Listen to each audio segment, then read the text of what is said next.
ko naumana ko naumana nyeta jama ko do naumana Abdou Ouattara bi adon wugu nyoka cha wugu la on ye flaw on te bamanan kamé ere senofo te bamanan kamé onga amba nyon dafa Abdou bi tenen do yayna feminye kuna foni bakruba we alam sadon Mohamed Ali Bachili ministre koro ayan wele kuna fon dilaw munu ba sebe munu be jata munu be kuma ka fela fo femiye CDAO ka nyangili nuni ani Mali be la halaya muna ani chemanche fanga u be la halaya mina ay kumana u be amblokoro ambo dal la miliki jekulu kloka no bora meeting do kera kuchala yasa kase ka chemanche fanga mauku uklomagen o meeting la feminye joro madwe ani ablay kanta nyon soro ndege jurula o kuna foni fana ambo la se jamama ko ka fara sebenin koro 9e arrondissement no police so konontonay sigida nanana feminye centre asia uyengani ya jirake kada kan akana fotuma be ko mairie ko faso asia mo ko kubeta kata 9e arrondissement ko ta franka je o wo kenekan anga cide mun tumbe we amza sidibe ay min soro ambe fra nyon kan ko olame ka fra ere sibridon etumi ministry nyema ina tumi nyon kan palais de la culture la kuma sahale munum boray Abdou Ouattara ere no olase ama ka fra polsu fana nye kuna fon dila wele itumbo kene ka fana kan anye mun soro mpalan kono antino di lamelke jekuluma fo ka laban jumadon Tour d'Afrique la falaje Israla neni antume femi mboro la ka Mali ka sankorota Mali on fait ka France kala gosi wo kenekan ne Ibrahim Diallo chu ne tumbe e fana tumbe anye femi soro ka fara ɲɔgɔn kan ameno lame Abdou nun de be ke kunafoni ye kunafoni wɛrɛw be ɲini ka fara kan ni bela jelen be lase ne Ibrahim Diallo chu ani Abdou Ouattara an balima cɛ ni muso denmisɛn ani makɔrɔba a bisimila donkibaru kɛnɛ kan n'o ye ɲɛta ka donkibaru kɛnɛ maa mun bolo be suya kɔlɔ la o ye Amza Sidibe ne ko kana ka tiɲɛ fɔ malidenw ye ko kana tiɲɛ ka fɔ jamanadenw ye Abdou Ouattara Ibrahim Diallo Chu maa kana kɛ jugu ye faso ma o ye tiɲɛ taa yɔrɔ wɛrɛ tɛ anw bolo Mali tɛ siga t'a la o b'a fɔ ko bi nationalité n'o ye nationalité fila ye a tɛ ne bolo a t'e bolo anw ko Mali de anw bɛ taa yɔrɔ jumɛn yan tɛ ni tasuma donna Mali so la an kana Ala k'an kisi an kana fɔ ko ji ɲuman ji jugu k'an ka ji wo ji ɲuman an k'a kɛ ka faga o tuma malidenw ye nin kɔrɔ dɔn nin ye Mali ko de ye maa kunkolo ko tɛ Choguel kunkolo tɛ Assimi kunkolo tɛ Diaw kunkolo tɛ Mali de bɛ bolo la Mali de bɛ ka buruja Mali de bɛ ka neni nazaraw fɛ sanga ni waati maloya t'u la foyi t'u la ka wuli k'u da sanango anw faso la i b'a fɔ ko nunu de ye anw ka yɛrɛma hɔrɔnya i b'a fɔ ko anw ka yɛrɛma hɔrɔnya t'an bolo arisa Ibrahim Diallo Chu ni miirila la a bɛ maa dusu tɔɔrɔ cɛkɔrɔba kunanko in n'a wulila a bɛ kuma kuntan fɔ musokɔrɔba ni kankalajan in kɔnɔ sogoti n'o wulila u b'a fɛla fɔ musokɔrɔba cɛ n'o fana wulila u b'a ka manamanakanw fɔ Mali ma an man kan sa Abdou an bɛɛ ka wuli k'an jɔ muso kelen den cɛ kelen den an kan ka jamana an ka kunba bɔ juma dɔ o de ma kɛ wa ne tun bɛ kɛnɛ kan Tour d'Afrique la e tun bɛ yen an ye mɛli kɛ an ye yeli kɛ faso denw bɔra Abdou dɔw yɛrɛ y'a fɔ ne ɲɛna ko Mali drapeau feereli k'a dɛsɛra i tun ye mɔgɔ ye tiɲɛ tɛ drapeau mɛlɛ kelen b'o la dɔw yɛrɛ bɛ fila tiɲɛ tɛ dɔw bɛ kunkolo la dɔw mɛlɛ kelen bɛ kan na dɔw mɛlɛ kelen bɛ u bolo la fasoden ɲumanya k'a dɔn ko maaw bɛ Mali fɛ kunkolo ko tɛ jumadon kɔni tiɲɛ yɛrɛ la kɛnɛ ka ɲɛ Tour d'Afrique la an lafiyara an kunnafonidilaw an sewara nka Abdou ne ni e an ye fɛn min sɔrɔ kɛnɛ kan ye an tɛ fara ɲɔgɔn kan an k'o lamɛn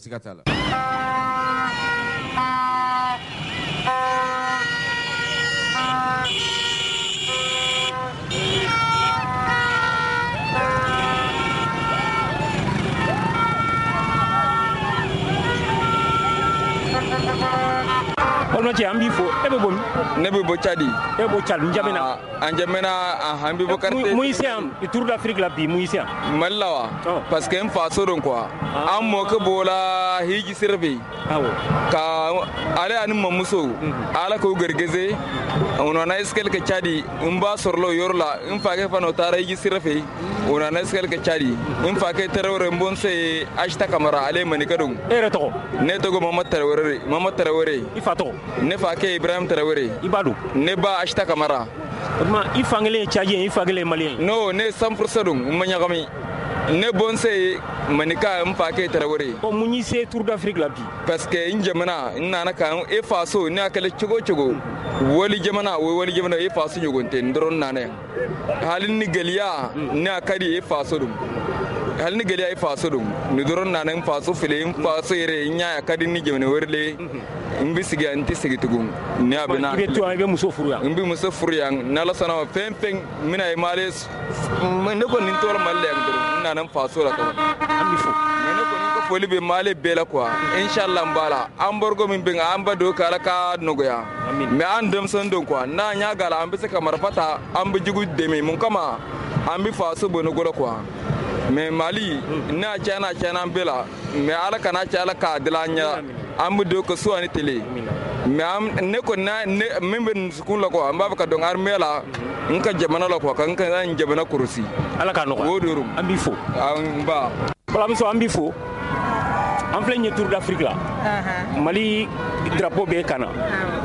yeni don kunjuma na ni kunjuma yise a jamana kanu ne se ya amena tiriki toroko ni feuna ni francité se ka france ka ta ere ni o de ne na ba france ka ta ika wele kan jume nga wele kan mi malien de be ka bo nga transition soutenir de les côtés foité femme ni dingue mo nga bon dingue won ambi fou merci alors si c'est ambi fou ouais merci beaucoup en plein bi juma en plein ni tour d'Afrique là sawa aya nyambe Mali jonjo na nyambe fen chamana ma baba chamana na ere sente membre ere bala awna kun kera jume bi jama dalaje kunjumende bala kumin bala dron ni a damne de folo pour que kayirangania yemi don na taula mais yani nga don kuma na mbi fochu bi an lamɛjɛ kuru bɛɛ lajɛlen fo an ɲɛ b'a la an siranna min ɲɛ faransi sɔrɔsi minnu bi yan an siranna u sababu la u kana mercenaire wɛrɛw don ka taa an ka finitigilakaw ka to u bɔnɛ o nin na parce que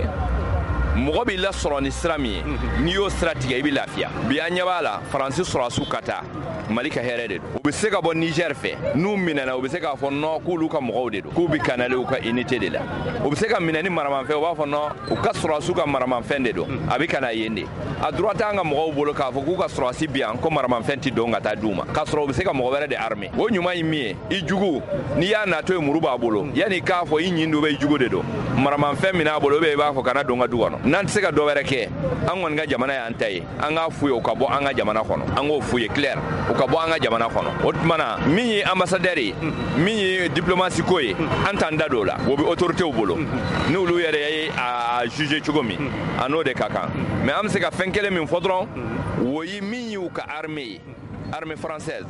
u k'u retirer ka bɔ Mali la ni an yɛrɛ y'a dɔn an ni minnu bɛ bɛn ko la an ka olu soutenir u k'an ka jamana in bɔ nɔgɔ la dano ko k'olu bɛ segin de k'olu tɛ u ni faransi tɛ baara kɛ ɲɔgɔn fɛ k'u bɛ na Mali la ni hakilinata ye mun ye ne hakilinata ye min ye an ka premier ministre ye min fɔ Assimi Ŋaniya ye min ye premier ministre b'o de fɔ o tuma an b'o de soutenir an t'a fɔ danuwaw an t'a fɔ alimanw an t'a fɔ mɔgɔ wɛrɛ maa o maa i nana an ka autorité fɛ o bɛnna fɔlen na an bɛɛ b'an bolo d'i ma an b'an bolo n'an sen bɛɛ siri ka d'i ma parce que an ka autoritéw y'o de fɔ mais i n'an ka autoritéw ma bɛn fɛn la parce que ne min jɔlen filɛ fɛn minnu bɛ kɛ ne tɛ a kɛnɛ kan mais olu de b'a dɔn mɔgɔ min y'a ɲi ye an b'u ka kumakan de labato n'u ko ko maa o maa min y'u dɔ ye o ye anw dɔ ye farikolo ko t'o la diinɛ ko t'o la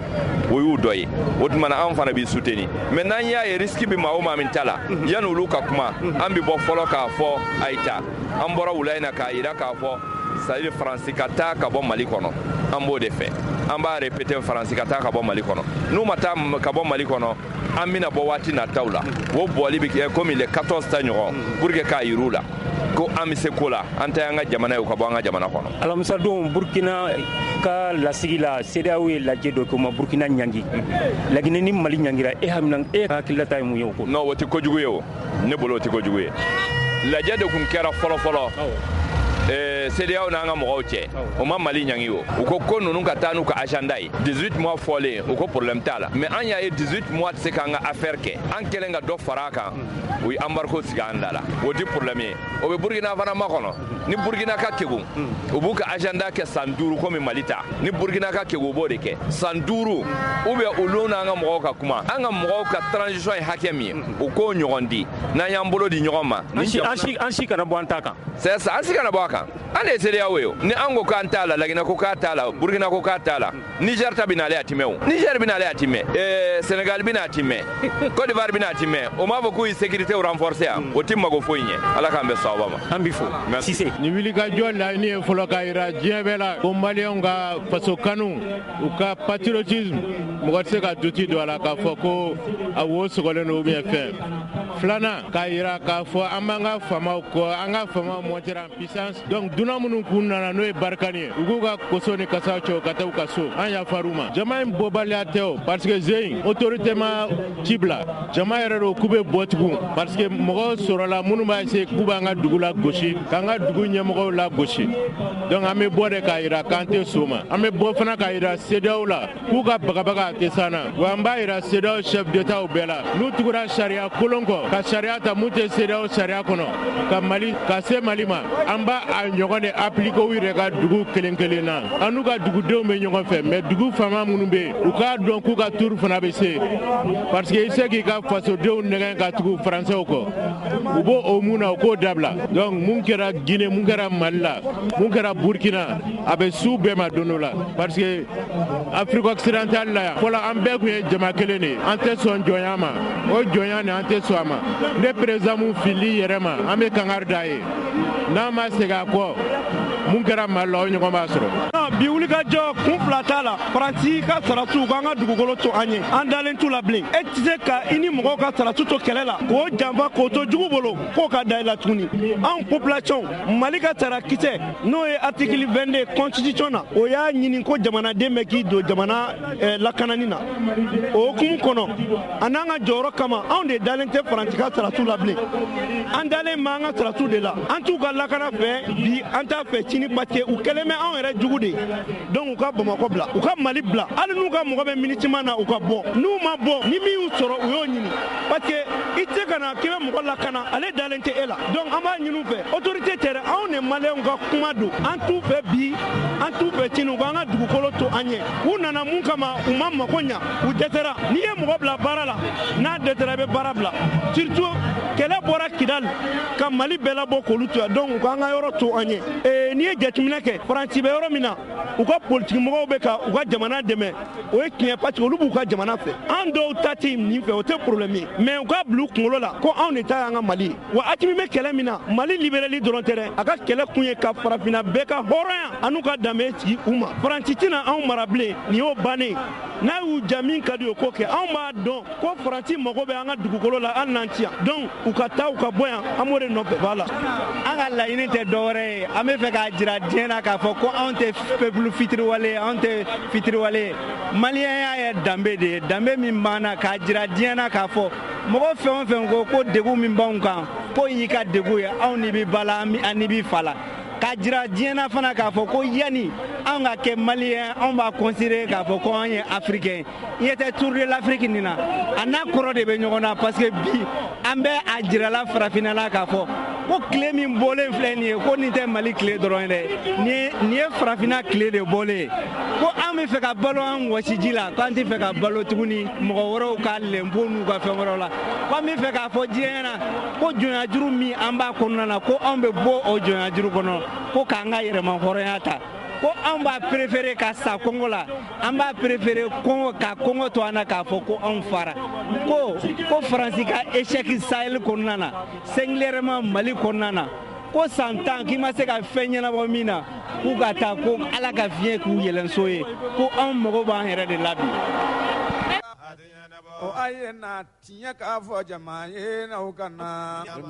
nin tun ye an ye fɛn min sɔrɔ Tour d'Afrique la o nka Abdou an bɛ fɛn min fara nin kan dɔrɔn Sénégal denmisɛnninw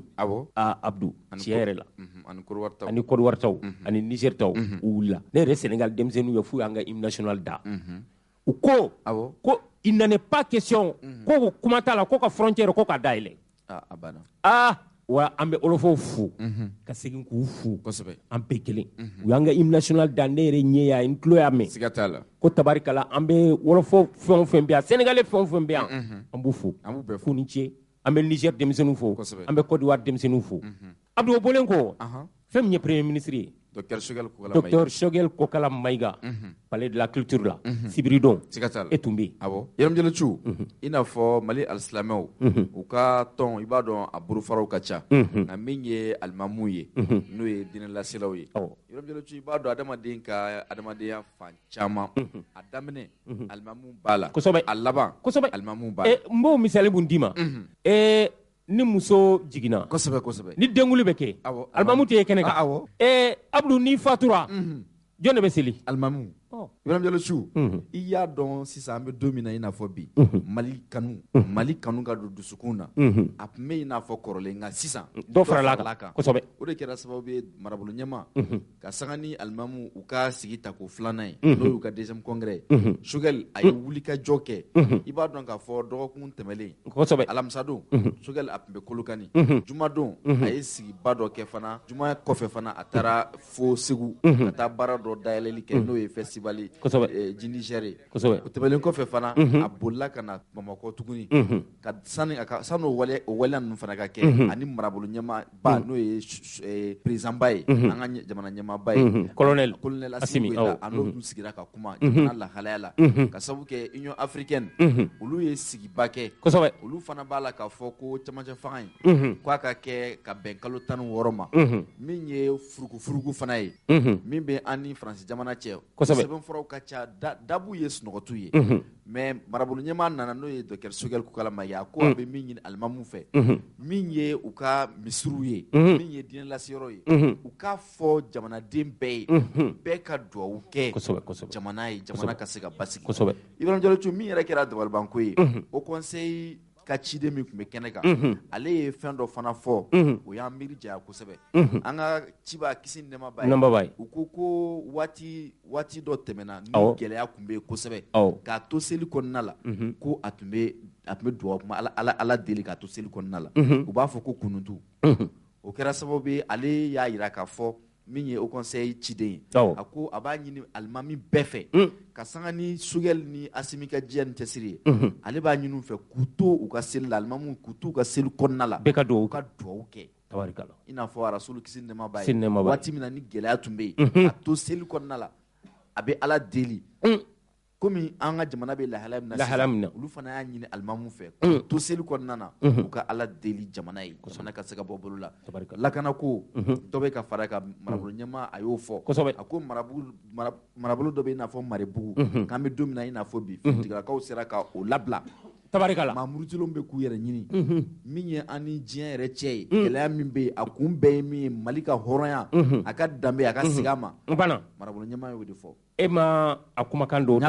ta an tɛ o lamɛn kosɛbɛ jama assalamu alaikum bismillahir rahmanir rahim an shira hɛrɛ la ala k'an tile hɛrɛ la n bɛ yan président de la transition le colonel Assimi Goïta ani ne yɛrɛ gouvernement ɲɛmɔgɔ premier de la transition gouvernement bɛɛ tɔgɔ la président du conseil national de transition ani conseil national de transition membre bɛɛ tɔgɔ la institution de la transition bɛɛ tɔgɔ la an nana limama congrès filanan la ka aw fo ka waleɲuman dɔn kuma min bɛ fɔ bi yan o kuma adresselen don maliyɛnw bɛɛ la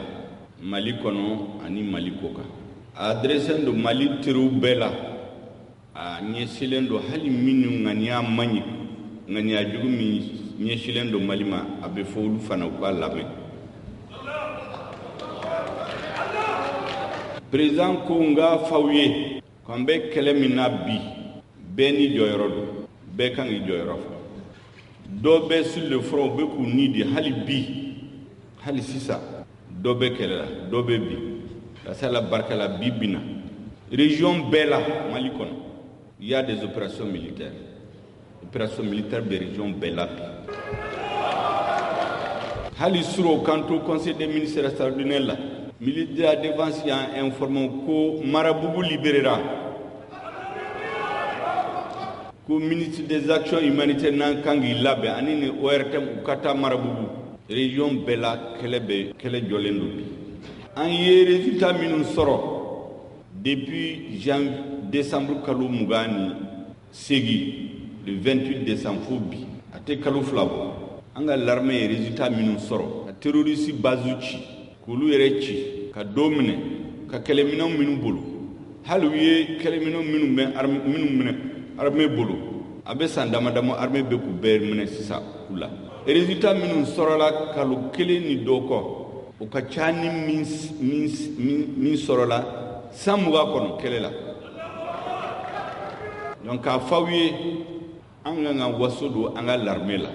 soldat na be kele la ka don ko malion bebe ku soutenir ni min tora kele la ama jufa aya malien te nyina ko fana uti nyina muso ko tinya den ko tuna balmaw dondo be se malla ambena kari de hero be jamana bawbela mogo min yu nindi pour que jamana ka ke jamana baye yorodo bena job u beto ko bena bola u dew u mo dew yani sandama dama santan samugan sambakile o kofe u benu faw toye kulu de u nindi pour que malika se aga doa kuye anga doa ke anga l'armée ka fawiye armée ba ka joyorofa mais armée kelin se kelelaw pour que kele ka réussir beki joyorofa Sénékalaw ki joyorofa bagamaraw ki joyorofa monikalaw ki joyorofa jagokalaw ki joyorofa kenyerew ki joyorofa aywa dini ñemogo fana ku joyorofa dans ce bara wo bara min be ka ke jamana ko gouverneur ni l'armée be kele la mais pour que barka ka do kene kele la aka se ka ñesoro condition fla no condition te kele ni se ka ñe a folo o ye peuple ka gouvernement soutenu président be do ka famille conseil des ministres là. Il connaît la Simigota. Bafo gouvernement Mamroubé. Le peuple est le centre de gravité. Korambe Kelewo Kelela. Ni peuple tant quoi c'est qu'a réussi. Anjugu Fana, ou ka Kele, ka peuple découragé, à Kabo Fangainko. Au litre de Bessenabi. Il y a Malien ira le 14 janvier 2022. Janvier Kalotani Nani. Yuga Amborgo Djugu Inta le 9 janvier. Le 10 janvier, le président et conseil des ministres extraordinaires a eu Kambla Malion Bay en 4 jours. Les nani kon. Malien million nani de Boraka, ira Koube Fangainko, Koube Fangain Deme. Koumason Ambargo Ima. Ma don Sisa ni CDAO Kono, président B. Mimbesika Wele Kambla, ka population, les nani Kono. Million nani Kaseka Boka soutenu. Ma don no baby. Katamachen Dauma. Mali be élection la be sambi sababu président Shima delika million flat teme million flaka a Shima delika ke ka soro debe kalo dur ke fangala be campagne ke dogo kum saba télé be radio be wari be di fembe be di mais a Shima teme million flaka o bayira ka fo minum ba fo ko légitimité be yoro mina peuple malien ya irawo le 14 janvier 2021 donc peuple ka soutien oui condition foloye condition flana e mi duawu ni duawu te mina barkatala duawu kanga bo jamana dum befe mais akabo min fe krenkreya o e dine nyamogodi o e awdi dine be islameo i chrétien i protestant dine sugube ni e malien de i ka duawu ke ala ka gouvernement ndeme donc président ko kongo fawi abe minni naw fe bi o e soutien ani duawu o de kama ministre kone ani jara ya foyo do ko limama bafika ye la audience du man kuma ko amase audience kanyini bese kana le lendemain yure so fana ayo kuma min fo fana an yere aye courage dama ye kuma min fo président fana ya me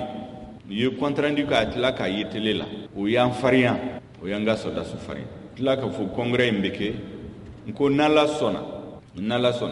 congrès ni sekas ke kasoro man senjo o yorola o de kama nimi yanga programme la jetle flying jeudi ne kuntara kolokani ka docteur Sodo daile gouvernement ye 1,6 milliard de investi ka docteur Sodo nsigina kana ka audience di muso jakulu doma ka audience di Afrique président yo ka envoyé spécial do black na ka kuma en fait ko reçoit katla kata M5 RFP réunion la parce que samali do be an ñon ci kam go fara ñon ka ku hakisi ka fuye bembalia manga do an ñon ci parce que kelen ma wo ma na bora kelen ale kelen beto parce que peuple ñesilendo pour la victoire donc anga tega di ñoma funu mingo an ñon ci ango black RFP anga objectif atteint l'objectif c'est la refondation de l'état Mali la reconstruction du Mali kabo réunion la 19h o ya soro Mali artisu les hommes de culture ukumba festival badu ke sibu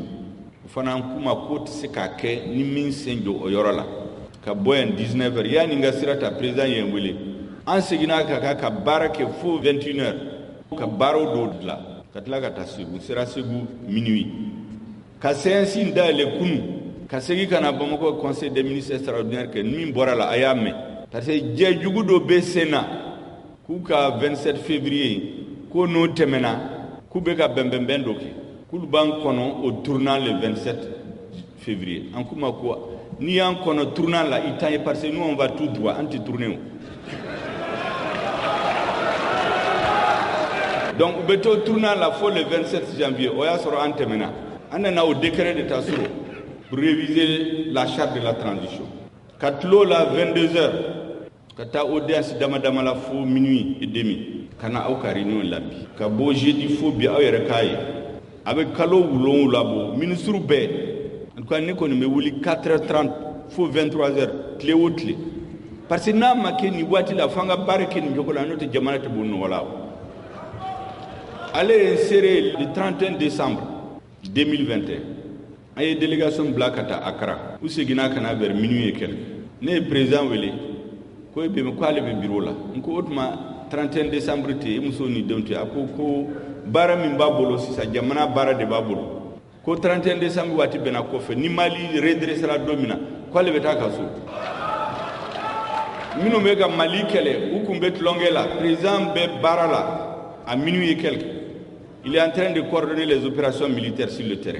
Aye terrorisme min base ci o don o souffre atseka lakali aye domine minute malion ku di gendarmerie mo beka kuma minum fo na bora kalama abere volteo donc gouvernement ni barade la o bara inte seka nyesoro ni doawu ni soutienté donc nana o de nyina awfe mba do fana ko abe doawu ke abe soutien fana ke mais aye do faraka aflana mbe kuma dama foye lundi ne ba corps diplomatique reçoit mbe na kuma min fuye mba kuma bawdo fawye kabini bi parce que ante fin chike dogo la yani akafo uye mbe ni circonstance ta ka fo malio yo kame mali teru kame mali jugu yere kame oye muye awya do samasamle mimbe ani communauté internationale tiebi oye élection koyi ko fanga élection que le 27 février ko namo ke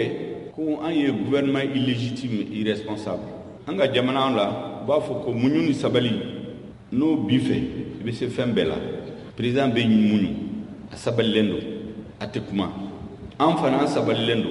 men kuma wati sera fana be kuma président yere dondo la be kuma diplomate do tarafe o don réunion ko fe ay ñoo wa ko ni mako otuma eni ka président abe ñoo sien joli tele kono ko muna ko ambora efe e kuma minin fawi an serafe ayo kuma kelen fo ina fo ke téléphone chama ka fo e min fo ko awte ko kalama aw ñena ko neni président ko anti serakala kuma ko gouvernement be ni gouvernement membre ta ne kuma min fuyi président kuma min fu gouvernement membre be su ko kuma fuyi parce que an hakina yi kele parce que an hakina yi kele farafali tala parce que nous ba fanga jamana tien ba ko délégation bena abe permis voir avec le président voir, avec le ministre de la Défense voir, avec le ministre des Affaires étrangères voir, bébé comment on peut réunir qu'à analyser que faut nous en communauté ou bien appuyer au déca que jamanachi. Autrement, au lieu de d'abalibana, connaît comment il faut écouter le président, il faut connaître le téléphone chama, qu'on fouille. Donc à fois le président a comment mancha, non ni comment wati sera be comment. Aye comment nous fouiller, mbena do fara aka lendi, ou be ka fo ko fem be kanga ke élection yi. Engagé fondation betui. Nkuma nawe jatemineke. Ba fami ma coup d'état akera jamana ubela. O jamana ubela abe constitution suspendue. Mali la yelema kera le 18 août 2020 constitution ma suspendue. Ube ka constitution suspendue. Mais pression pour ka embargo tout. Mali constitution ma suspendue muna. Parce que min kera Mali là, c'est pas un coup d'état classique. Soda souminouye le 18 août 2020. C'est des jeunes officiers patriotes. Oui, Santani Worokasa, Tantani Segike, quelle est la coron fait 16 à 18 ans. Nisambi Saba Niseki Bemogo Mimboloni, 18 ans, voilà. Amassé Samouga. Donc, Dobe Kabini Samouga Boubou Kumbe, quelle est la coron fait Djamfa Minkera Mali l'armée là. Les coups de poignard, les doubles jeux, où il a payé, ils l'ont vécu dans leur chair et leur âme. Donc, sécurité ko, Mokoshite Kafouye, ou Matakala, université, ils l'ont vécu. On a eu min koloshi. Communauté internationale, il faut gouvernement démocratiquement élu, légitime. Où il y a eu Jamana Dumba, Kanyon Faga, Fo Misri Dala, Kanyon Jogi, Na Kuntorola, on a la guerre civile de là-haut. Au de Kadidoye, Kake comme Somalie, à la Barkala, officier de Sora armée la minena au job. Il faut angana désordre ni kaou ni guerre civile anga jamana ko kamugo faraku bonyona mais uya kelini hakilima uma président la jaba uma dobaya uma foikala président banabato uya balakta furake ale a kalfa minala domina aye honneur dama ça c'est la grandeur dame du Mali jamana wera luta ketaw président ko nere kata cérémonie présidée gouvernement togol katla kata so kansigi lerfla uyi malien yayo oyanga mayaye oyanga dambidi umake jamana tolaw oyikili aflana mashima mine kadu kasola perse fa encore mugodi kasoro yoro wo yora ni coup d'état kera bode kew amake malla donc min kera malla c'est pas un coup d'état classique mais au bekera muna parce que la nyinu dobe malion fait la nyini ba saba debe nduru debe malion fait malien wulila élection législative député élection mars-avril 2020 au coffre de mangan wula jamana la donc abni mugo wula au ko angan jija élection wera mangan kana wula kwa a coffre no hakili bala 1997 mangan wulila fagali kera mawo munana kaduka sola Seydou Badiami anga hymne national sebe amnena kaduka sola à cause de la crise politique antemenoka élection kumake élection kera ay élection chama ke men on coup d'état baliou 2012 parce que là quand on sabati au 2012 on m'a analysé que problème ni jume de kanga régler pour que coup d'état kana ke tugunu ou kono no anga élection kanga élection que France président ko je ne veux pas tolérer un report élection kera wati dama ko fait coup d'état me ke mala tugunu pourtant élection kera faut 2020 donc élection ko dronte ko nyanabo l'élection ni élira élection fait meto ka fo élection yi mo ina fo permis min be di chauffeur kema abe dima pour ki kaseka jamana jo mais ni chauffeur ke permis so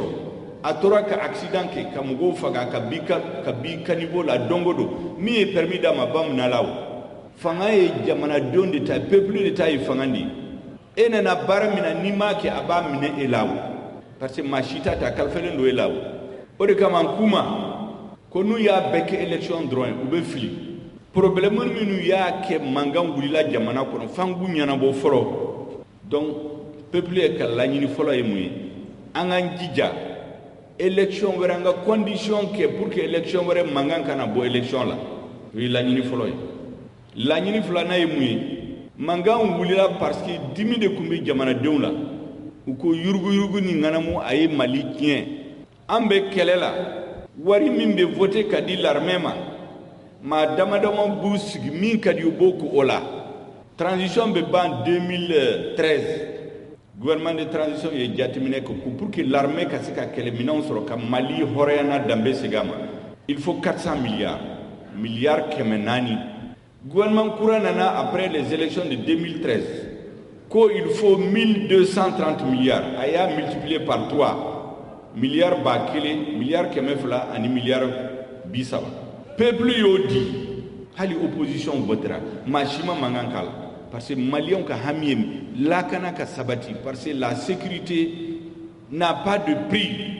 Kabo 5 à 10% la budget la katapo 25%. Ni budget ni atla nani bebe di sécurité la peuple ku kale sona kwa yodi. Bela e muye. Hongo be soldat su faga. Minogo bu faga. Kele minon tubulu. Na fora ku e kando attaquer. Hélicoptère te kanani secourir ou katu dem. Fu bu be faga. Jitu bulu ube bo kana kata yoro dora kolon fe kata jita. Terroriste ba anali dondo la ubena ube biuka ubufaga ubuka mobilita ube bombu da kono beta kan la ube kan be explose ka soro ye kanjo ne ingénieur de machit se ka fo kita famu ko dans le désert ni kanjo hana me demin ka besoin folo e mi we ka jimidi ministre be kan financer barkan bajo ube nyina ka kolonsi ka forage ki kan kono ma wo mani école d'ingénieur qui ba donc ma filio manyina fara donc soldat su minogo bu soro ube bo kata colon do fe beta tle kelen tle fla tle nani terroriste bu ka trajet anali don do la ube bi uka ku faga o de kera ndiliman ku faga ka mobilité ka bombe da kono ka do kan kono ku be exploser minu masa ube to kelela ube l'air woro ke kelela sécurité c'est kana parce hélicoptère té min benani soldat su nous ko communauté internationale ka duma ko non ko hélicoptère té parce que até Mali bolo Mali be wari bo ka hélicoptère worosa o hélicoptère nani a wari be ngana mo fula min sara fara korolendu wi kalu fula ke barala te barake ka soro yusan kura hélicoptère kura de ka sonla be tiɲɛ fɛ arajo ɲɛtaga ta ni y'o jɛ aw nana arajo ɲɛtaga yo aw nana jama bɛ sɛwara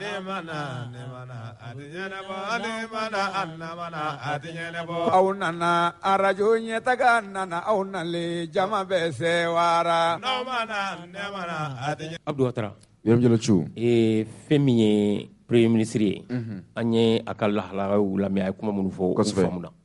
nka polisiw ka kɛnɛ kan n'u ka soronnando baw ka kɛnɛ ye n'o ye syndicat de police ye u ye kunnafonidilaw wele ɲɛta kɔni tɛ tɔ ko o ko la e tun bɛ yen kosɛbɛ jamana marabaaw u ye sariya dɔ de ta sariya min bɛ wele ko police territorial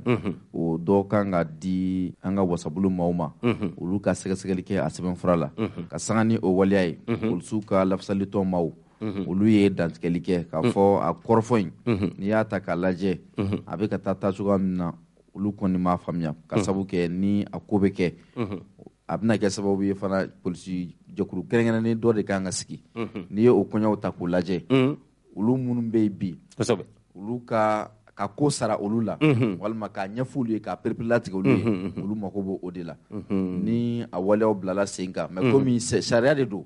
wasabulon maaw wasadenw de bɛna a sɛgɛsɛgɛ k'a lajɛ n'an ye a kan ka ta n'a man ka ta nka polisiw olu ka syndicat fana o fana ye ɲɛfɔli kɛ olu kɔni y'a kuma mɛn olu fɛlata ye min ye hakilinata ye min ye ko in kan u ye dantigɛli kɛ o de la e ma kumakan dɔw sɔrɔ kosɛbɛ an ka fara ɲɔgɔn kan an b'o lamɛn komi dabi ci u bɛ deli ka kow kɛ ka kun bɛ digi kuntigi kɔ bon a tɛ se ka mɛn yiri mɔgɔ dagolɔgɔ banna olu de ye jamana ɲɛmɔgɔ ye n'u ko jamana ka taa sira fɛ n'a taara o sira fɛ n'a kɛra sira ɲuman ye an ka hɛrɛ b'a la n'a ma kɛ sira ɲuman ye an tɛ t'u kɔ o sira fɛ dɛ mais police territorial an kɔni an ka jate la a bɛ miiriw kɔnɔ cogo dɔw la bamaw bɛ yen polisiw de don u bɛ baaraw kɛ dan b'u la dan b'an na an ka baaraw kɔnɔna na u kan ka kɛ cogo minnu na an ye national de n'u ye police sectorial créé ou bien u ye police territorial créé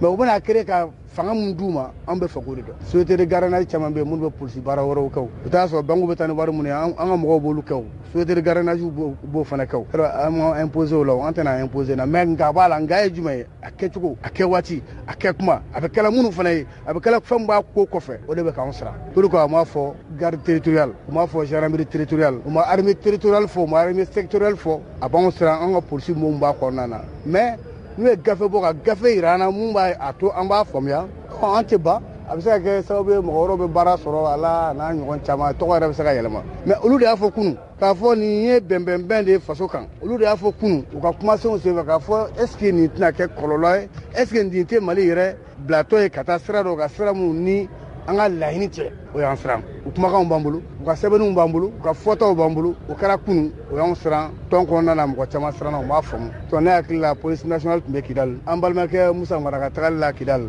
bɛɛ y'a dɔn polisi naani sara Kidali n bɛ dugawu don kɛ mɔgɔ banna a kɛra polisi ye a kɛra tenitigi wɛrɛw a bɛɛ an bɛ dugawu don k'u bɛɛ ye mais mɔgɔw k'a dɔn hali an filɛ yɔrɔ min na sisan polisi mun bɛ nord ni centre kɔnɔna ka ca ni polisi 1000 san filɛ yɔrɔ min na aw tun bɛ kɛnɛ kɔnɔ a ye ɲɛfungekaw sɔrɔ yan a ye jirekaw sɔrɔ yan a ye gawukaw tun bɛ yen fɛn caman bɛ yen bi anw bɛ opération yɛlɛma kɔnɔna na tiɲɛ don an b'an balima sɔrɔsiw dɛmɛ an tɛna don a secrets bɛɛ la n bɛ profiter ka défense yɛrɛ mɔgɔw fo ka état major mɔgɔw fo parce que prime a y'a dɔɔni farala a kan parce que an fana ka mɔgɔw b'o sɔrɔ parce que ɲuman fana an k'olu fɔ u k'a dɔn k'a fɔ an ka mɔgɔw 5000 tun don bi ala barika la a kɛra 5000 ye an bɛ jamana ɲɛmɔgɔw fo o la mais an bɛ siran an ka polisi tɔgɔ min b'a ko kɔnɔna la o de bɛ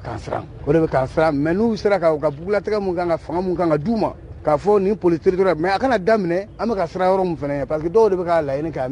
mɛnna u bɛ k'a fɔ pourquoi u bɛ k'a fɔ pourquoi u tɛ se ka yɛlɛma dɔ don a kɔnɔ pour que mairie kɔnɔna na sécurité minnu bɛ yen polisi minnu bɛ mairie kɔnɔ u bɛ ka baara min kɛ pourquoi u tɛ se k'olu ladege pour que a tɛ k'o ye f'u k'u nɔrɔ nin na kirikiri hali ka taa kuma fɔ diɲɛ wɛrɛ fan wɛrɛ fɛ a b'anw siran o tuma na an bɛ kuma ninnu fɔ k'an tɔ to an kɔni kunnafoni mun kɔni b'anw bolo a bɛ se ka kɛ an bɛ fili ka da an ka tiɲɛ de kan mais n'u bɔra k'a fɔ an ye komi an jugu tɛ u fana jugu t'an ye n'u y'an wele sini k'a fɔ an ye aw m'a faamu jamana ye nin kɛ jamana ka nin nafa de b'a kɔnɔ anw fana b'a fɔ anw fana tun banna ou bien a tun man d'anw ye k'a sababuya kɛ nin sira de b'anw na n'a fɔra kutalakaw k'u ka polisi sigi kumantukaw k'u ka polisi sigi national bɛ yen danfara min b'u ni ɲɔgɔn cɛ u k'o fɔ an ye dɔrɔn kɛlɛko tɛ an b'a kɛ ni dimi fana kuma ye mais a bɛ mɔgɔ siran an ɲɛ bɛ ko taabolo la a n'a bɛ ka bɔ mɔgɔ minnu da olu tun ka baara tun ye jumɛn ye jamana kɔnɔ kunun ka ɲɛsin jamana ma o de ye kuma ye nafama yɔrɔ ye o tuma na an bɛ an tɔ to an ye fɛn dɔw fɔ ɲɔgɔn ye an tɛ n'o fɔ bɔlɔlɔ kan tɔndenw bɛnna ko dɔw kan an ye sɛbɛnni ko la n'o ser'u ma don min na jama ta de ye Sénégal ni jama ye mun fɔ an bɛ baara ko de kan an bɛ an réserver dɔɔni yanni an ka papiers ka s'u ma parce que ni Ala sɔnna a ma an kɔni an bɛ février la an ka laɲini minnu bɛ ni ko dɔw kɛra kuma ninnu bɛɛ kɛ kun ye de a ka don kulo kunnadiw da daɲumanw ka don a la mais nous on va agir syndicalement dans les jours à venir mais an bɛ se ka a bɛ faamu yanni papiers ka sɔrɔ an b'aw yɛrɛ wele an b'aw yɛrɛ fo ko an y'o baara kɛ rapprochement police population n'a ka polisi cɛ an yɛrɛ ka tɔn ye mun don o la bɛrɛ taa 5 millions cɛ wa an b'a fɔ a daluya b'an bolo mɔgɔ ma bɔ gouvernement kun dɛ o bɔra an yɛrɛ an ye wari 200 minnu fara ɲɔgɔn kan an ye nɛgɛsoboli min organisé dugu 50 ni ɲɔgɔn cɛ mais an ka ye 1,20 million de bɔ an ka tɔn kɔnɔ k'o kɛ mais ka polisi feere Sénégal fana ka baara o ye parce que n'i ye kuma jugu fɔ an ka mɔgɔ dɔ ma ou bien an ka tɔnden dɔ ye waleya dɔ kɛ waleya min man ɲɛ an b'o fɔ an b'a fɔ karisa ye nin kɛ a man ɲɛ bon n'an fana bɛ ka ɲuman minnu fana kɛ an b'a ɲini olu récompense fana u ka kan ye o diyagosa baara jamakulu ɲuman bɛ yen kolon bɛ yen e na anw an ye tournée kɛ ɲɔgɔn fɛ don tɛmɛnenw la an taara Kayi an taara Sikaso an gɛrɛla mɔgɔw la an kumana an ye ni ɲɔgɔn kɛ dugu wɛrɛw la mun tɛ Bamakɔ ye k'a fɔ mɔgɔw ka gɛrɛ an na numéro vert an bɛ faamaw fo département tun y'o bila 80 00 11 15 n'i mago bɛ fɛn o fɛn la parce que maliyɛn tɛ dénonciation kɛ o de ye problème ye ne ni Kulubalikɛ ka so bɛ ɲɔgɔn kɛrɛfɛ n'i y'a fɔ sini ma sinikɛnɛ ma est ce que n'a bɔra a kalama olu fana gɛlɛya b'an kan jamana caman b'an kɛrɛfɛ parce que anw yalala an taara yɔrɔ caman olu fɛ yen olu ka fanga yɛrɛ ye dénonciation de mais anw fɛ yen an t'a fɔ de f'a ka kɛ tiɲɛni ye ko ni tun y'a dɔn ale tun ka taa premier arrondissement na an ka taa fɔ o b'a sɔrɔ a kɛra tiɲɛni ye u ka da an na anw dɔrɔn tɛ an n'an baarakɛɲɔgɔn an bɔɲɔgɔnko tɔ minnu bɛ yen an ka numéro vert bɛ yen n bɛ tila k'a dɔn ma n'i y'a fɛn fɛn wele 24 heures sur 24 mɔgɔw bɛ sɔrɔ ka dɛmɛ don i ma cogoya mun na o tuma na kunnafoni aw de ka anw dɛmɛ o la parce que renseignement ani information danfara b'u cɛ information de bɛ yɛlɛma ka kɛ renseignement ye mais information bɛ bɔ aw yɔrɔ o bɛ traité yɔrɔ wɛrɛw la yɔrɔ minnu n'an tɛ se k'o fɔ bɔlɔlɔ sanfɛ ni anw yɛrɛ fana y'a sɔrɔ an bɛ taa misiriw la an bɛ taa églisiw la an bɛ taa bannikɛyɔrɔw la an bɛ taa denguli yɔrɔw la an bɛ marasiw jɔ ɲɔgɔn fɛ an bɛ fɛn caman kɛ carré kɔnɔ ko n'aw mana arajo ɲɛtaga la n'aw mana jamana kɔnɔna n y'a fɔ ko jamana an mamuso ka fisa ni minnu fa ye olu bɛ k'an nini k'a fɔ k'u bɛ Mali buruja Mali tɛ buruja dɛ an fana da b'an kun ɲa tiɲɛ tɛ n'i faso bɛ bolo la n'i faso bɛ ka buruja i yɛrɛ bɛ bɔ i bɛ kuma o tuma Tour d'Afrique meeting don o tɛ juma ye ne tun bɛ yen o waati kelen na kucalakaw olu fana bɔra u bɔra k'u bɛ transition u b'a fɛ bi u b'a fɛ sini wa u b'u dɛmɛ Kucala kɔni ma cɔngɔ la an b'u fo miyankaw o tuma fɛn min ye Ablaye Kanta ye ale ye Joro Madu sɔrɔ nɛgɛjuru la fɛn min ye meeting bannen Joro Madu malotigi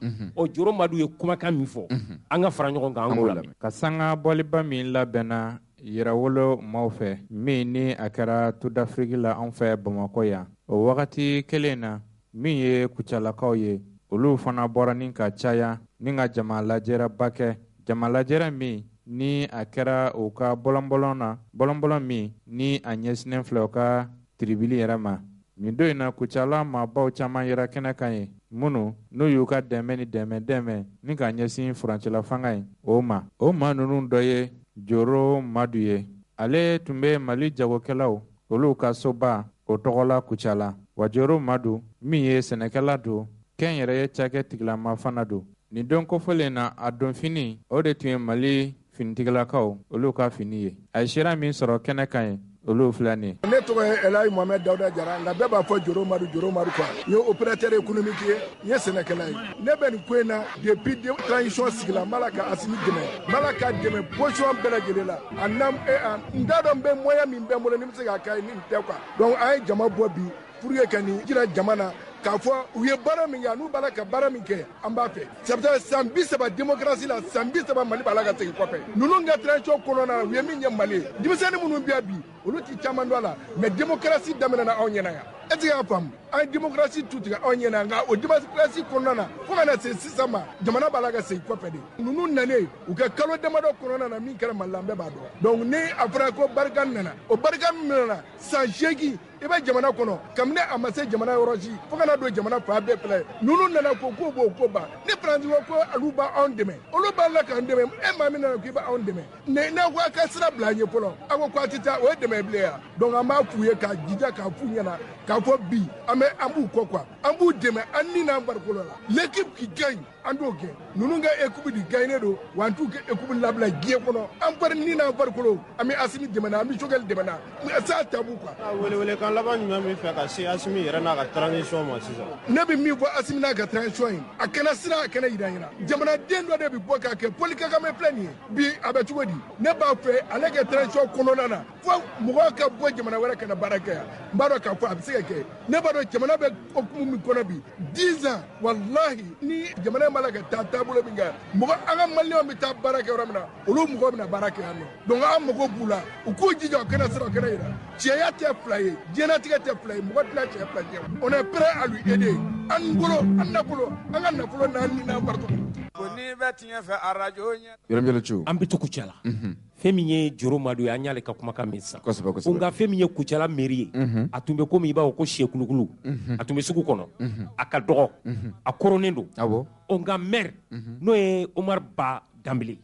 a n'a ka cɛdenw ka fara a ka secrétaire général kan n'o ye Modibo Kulubali u y'u jija ani Kucala population bɛɛ lajɛlen so tɛ se ka jɔ musaka kɔ u ye Kucala mairie kura u y'a jɔ tabarikala ma dɔn ko Tunaso sira la quartier kura de don fɛn min ye an ka radio jama jigi yɛrɛ ye Yaku ka radio o b'o kin de la o don mairie kura kurumu tigɛra ministre de l'administration territoriale colonel Ablaye fɛ alamisa don maire côté nka anw y'a mɛn tuma min anw fana m'an ni sigida lajɛ an ye maire wele nɛgɛjuru la k'a ɲininka musaka minnu donna mairie na a bɛ yɔrɔ min Omar Ba Dambele a ye fɛn min fɔ an ka fara ɲɔgɔn kan monsieur le maire i Dambele awa Jalo i Dambele Jalo awa Kucalakaw tɔɔrɔ t'o la awa i ka mairie maaw dun baasi t'o la ayiwa monsieur le maire Omar Ba Dambele an y'a mɛn ko mairie tun bɛ sugu kɔnɔna na a koronen tun don ko yɔrɔ kura ko kurumu karila k'aw yɛlɛmara ministre Ablaye Mayiga taara a kurumu tigɛ an bɛ se k'a dɔn mairie a bɛ Kucala fa min fɛ bon fɔlɔ ye n bɛ fɔlɔ ka bɛɛ lajɛlen fɔ ka lamɛnbaa jɛkulu bɛɛ lajɛlen fo tabarikala Dambele awa alamisa don le 3 an ye kurumu karili kɛ ni ministre de l'administration territoriale ye mairie ni a bɛ Tonaso ne ye Tonaso ye Kucala quartier de ye awɔ a bɛ kulu sanfɛ ka bɔ kulu sanfɛ Tonaso. Monsieur le maire, an bɛ se k'a dɔn musaka min donna Kucala mairie na ani a musaka a bɔra min juru don wa yala a wari bɔra aw yɛrɛ de ka wagade kɔnɔ? Musaka min donna la, miliyɔn 378 ani dɔɔnin. Mais a belebeleba bɔra partenaires financiers n'o ye coopération suisse ye. O ye miliyɔn 300 ani 44 ani dɔɔnin. Tabarikala. Kucala ye miliyɔn 30 ani 3 ni 150. O ye Kucala ye. So jɔ sara b'o la, pavage b'o la, sira b'o la, équipement b'a la, clôture b'a la.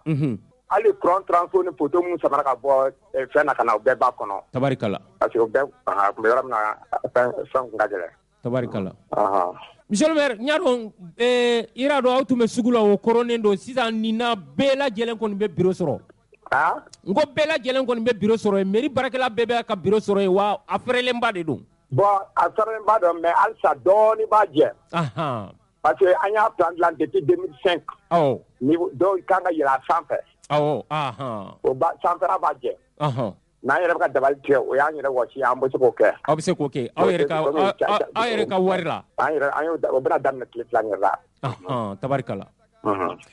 bɛ se k'a dɔn mairie kura in a bɛ hectare joli de don? A kɛnɛ hectare joli? Hectare 3 don parce que hectare 3 don yɔrɔ min ko la o bɛ hectare 2 bɔ.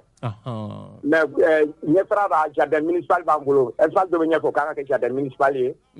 Ko dɔ fana bɛ kɔfɛ o ye voirie classée ye. Donc a bɛ schéma directeur kɔnɔ depuis 86. Omar Badamele an b'a jira lamɛnnikɛ jɛkulu la ko e ye Kucala maire ba ye. An ka i ka kuma kuncɛ kuma sani an b'o fɔ kɔɔri a ɲana wa? Ɲinan kɔɔri ko a bɛ cogo di? Kɔɔri tilalen bɛ 2 ye a ɲana dɔw bolo a ma ɲa dɔw bolo. Kucala kɔni mara la. Parce que hali tun bɛ min kan a ma se k'o sɔrɔ dɔɔnin y'o jɛ. Nka laɲini min tun bɛ ka kɛ o sɔrɔla? Laɲini tun bɛ ka kɛ CNDT fɛ n bɛ se ka fɔ o surunyɔrɔ la o sɔrɔla peut-être mais hakɛ forotigi ma hakɛ sɔrɔ ka se o sɔrɔ ma. Min tun bɛ ɲini foro kɔnɔ. Monsieur le maire i ka kuma kuncɛ kuma ye jumɛn ye ani i ka welekan? Bon n ka kuncɛ kuma ye min ye komi i kumana mairie ko kan maire jigi ye population ye donc halisa an bɛɛ ka bolo di ɲɔgɔn ma k'an ka taxe ni fɛnw sara pour que sigida bɛ se ka taa ɲɛ cogo min na a filanan ka bolo di ɲɔgɔn ma pour que bɛn bɛ se ka sabati Mali bɛ niveau min na an bɛɛ ka ɲɔgɔn minɛ kɔnɔkulu pour que jamana ni basi ka na kosɛbɛ parce que n'i y'an ka Mali lajɛ ba kelen don an bɛɛ de kelen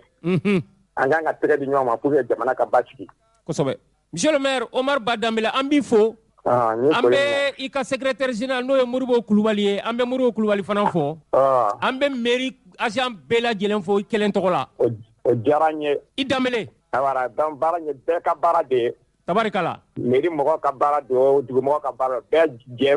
jɛ baara de don donc an tun bɛ kɛnɛ min kan an bɛɛ ka hɛrɛ de don. Kosɛbɛ. Sigida ka hɛrɛ don mara ka hɛrɛ don région an kɛra région kura région yɛrɛ ka hɛrɛ don. Kosɛbɛ. An ka foli ye kɛrɛnkɛrɛnnen an bɛ ministre fo parce que a nana an ka kɛnɛ honoré o diyara an ye fana kosɛbɛ an bɛ foli d'a ma an bɛ foli di gouvernement ma an b'a di président de la république ma. Tabarikala. Bɛɛ lajɛlen ma. Tabarikala. Maa ma sera kɛnɛ nin kan an bɛ profiter ka foli di o bɛɛ lajɛlen ma. Maa ye. Tabarikala. I Danbele. Merci Diallo. Merci. Ka ɲɛtaa maaw yɛrɛ fo. Merci. Ni Ala sɔnna ba. Merci de la communication. Ba Danbele.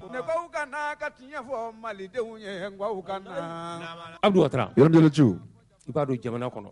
a bɛɛ kana to ko fo État k'a kɛ. Kosɛbɛ. Hali i b'a ye maaw sigilen bɛ te min na wuluwulu dingɛ falen don. Ko non ko ni mairie ma n'a kɛ ko anw t'a kɛ. Ayi o man ɲi. Aw dun tɛ TDR sara. Taxe de développement local 600 1er janvier fo 31 décembre 600 wuluwulu falen don u b'a fɔ ko maire k'o labɔ. A laban na u n'a fɔ ko Assimi yɛrɛ ka taa wuluwulu labɔ.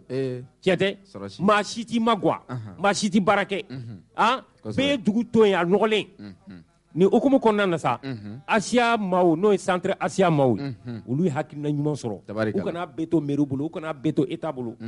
u y'u ka furannaw ta an'u ka bureauetiw k'u bɛ taa commissariat 9 na n'o ye 9e arrondissement ye ka to Senoya sigida 4 Sɛbɛnnikɔrɔ o kɛnɛ kan anw fana y'an teliya ka maa ci o ye Amza Sidibe ye Amza Sidibe ye fɛn min sɔrɔ commissariat fura ni kɛnɛ kan ye an ka fara ɲɔgɔn kan an k'o lamɛn. Mon père Ibrahim Diallo Thiou Abdou Ouattara a y'a fɔ cogo min sɛbɛnni kɔrɔ ka bɛn ni sibiri ye février kalo tile 5 sɛbɛnni kɔrɔ lakanabo n'o ye polisiso ye 9e arrondissement kalanyɔrɔ min bɛ an fɛ sɛbɛnni kɔrɔ n'u b'a wele ko Marquez Asia a karamɔgɔw ni a kalanden somɔgɔw u ka jɛkulu ka fara kalandenw kan u bɛɛ farala ɲɔgɔn kan ka kɛ kuluba kelen ye ka bɔ Marquez Asia kɔnɔ ka taa sɛbɛnni kɔrɔ polisiso 9nan in ka a sanuya a kuru kɔnɔna a konw n'o ye portiw ye fenêtres dugumalaw ɲɛgɛn kɔnɔnaw k'a bɛɛ lajɛlen k'a furan u seko damayira la k'a jɛ a kɛnɛ kan anw tun bɛ yen tele ɲɛta radio ɲɛta baara bannen kɔfɛ polisiw y'u ka nisɔndiya jira min sɔrɔla olu filɛ nin commandant de police Ishaka Ba baaraw bannen kɔfɛ an ka ɲininkali sera a ma nisɔndiya jumɛn bɛ aw la nin baara kɛlen in na Ishaka Ba ye min fɔ o filɛ nin a diyara n ye kosɛbɛ école franco-arabe Asia nana an fɛ yan bi nin t'u siɲɛ fɔlɔ ye ka na vraiment b'u fo nin baara in na u bɛna jɛya mun n'an ka yɔrɔ la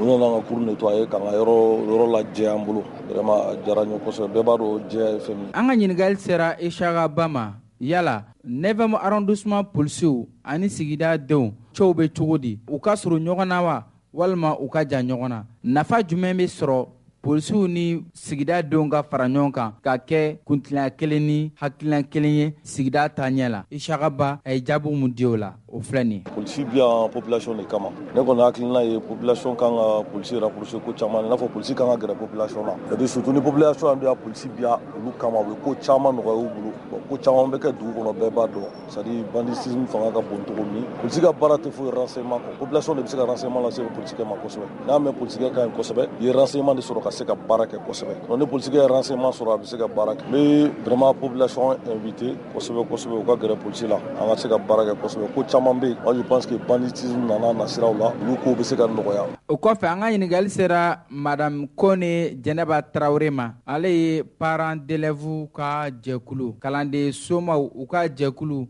o wari marala ye ale ye n'an ko ma ko trésorière aw ka bi wulikajɔ ka na Sɛbɛnnikɔrɔ polisiso kɔnɔ 9e arrondissement a bɛ mun fɔ lamɛnnikɛlaw ɲɛna hakilila jumɛn nana ni baara in kɛli ye min y'an bila nin na parce que d'abord association des parents d'élèves an ka laɲini ye min ye an y'a bila an kun na denmisɛnnin jamana ka ɲɛtaga a bɛ lamɔ de bolo denmisɛnnin ye lamɔ ani kalan ye donc o de y'an wuli an bɛ association in kɔnɔ donc an bɛ baaraw kɛ an bɛ collaborer ni école ye an bɛ collaborer ni écoledenw ye an bɛ collaborer ni service ye yala aw ka baara in polisiw u nisɔndiyala wa u y'a yira an na k'a fɔ k'a diyar'u ye bɛɛ ka ni ɲɔgɔnna kɛ an kɔni ka laɲini ye min ye nin waleya in a ka walankata Mali fan bɛɛ lajɛlen na walasa denmisɛnninw ka lamɔ ka sabati u ka dɔnniya ka sabati jamana ka ɲɛtaga b'o de la sanuya ye koɲumanba ye e bɛ mun wele kan lase kalandenw kalanyɔrɔtigiw hakaja jamana yɛrɛ den bɛɛ walasa an bɛ se ka dumɛ bɛɛ saya kan cogo min na ne bɛ min fɔ denmansaw ye surtout an musolakaw sanuya bɛ anw de bolo an ka an sen don lamɔ la kosɛbɛ kosɛbɛ k'a daminɛ duw kɔnɔ ka na sigidaw la ka na karew kɔnɔ ka na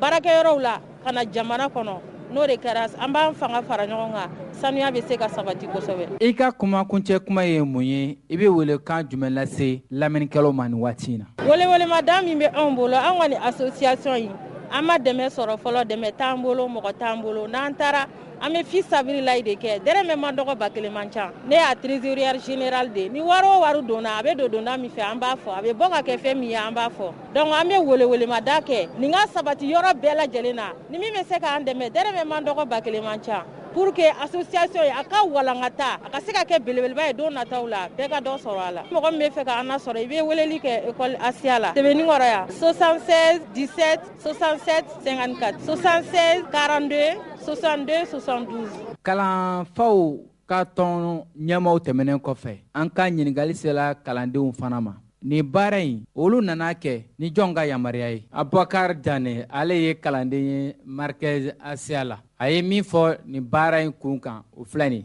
ni an parents de ka yamaruya ye k'an ka na commissariat saniya an ka kalanso ba don wa an b'an ka kalanso fɛ kalanso min don niveau b'a la fɛnɛ an b'a ɲini an parents fɛ u k'an dɛmɛ an ka kalanko la toujours pour que an ka se ka kalan kɛ fo ka taa tila wa an b'a ɲini u fɛ u k'u hakili to kalo sarako nu a man d'an si ye an ka to ka labɔ kilasi kɔnɔ k'a sababu kɛ kalo sarako ye tiɲɛ yɛrɛ de la hali n'an kɛla polisiw fɛ a diyar'u ye ka sɔnni ka to a ka se polisiw ma a diyara an parents y'an yamaruya la a diyara an yɛrɛ ye an nan'o sɔrɔ u y'an kunbɛn ni kunbɛnko ɲuman ye a diyar'u ye fɛnɛ ka an jigiya ko ɲuman na. Baara in a bɛ to sen na wa? N'Ala sɔnna baara in a bɛna to sen na inshallah n'u y'an yamaruya la tuma o tuma an labɛnnen don ka u sagoya la. Ni kɔrɔfɔ ninnu kɔfɛ an ka malimatu Seyida Tabara Kamara ale ye ɲɛfɔli ni walawalali kɛ ka sanga ni nin waleya ɲumanba in ye. Ale ka kɔrɔfɔw filɛ nin ye. Markazi Asiya ne ka baara ye mun ye kalanyɔrɔ in na o de ye kalanyɔrɔ kɔlɔsili ye kɛtaw ni fɔtaw k'a bɛɛ lajɛlen jate minɛ